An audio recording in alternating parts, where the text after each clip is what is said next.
Gandang umaga. Magfi-feeling-feelingan po pala ako ngayon. Pupunta po pala ako sa cafe para mag-breakfast.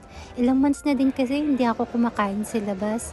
Kasi ayoko talagang gumastos. At saka mahilig dito mga tao sa tip. Kaya ayoko yun. Ayoko din kasing sanayin sarili ko. Sa deserve ko naman to. Hanggang sa kaka-deserve ko na moto, wala na akong maipon.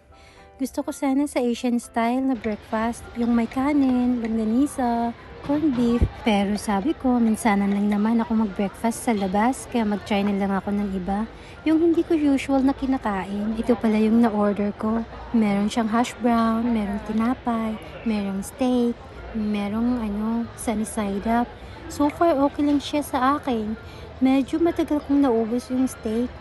Kumpara pag lobster yung in-order ko, parang lang minuto lang, ubos na siya agad. Ayan, tatapusin ko tong pagkain ko at kailangan ko talagang ubusin kasi minsanan lang at saka ang mahal.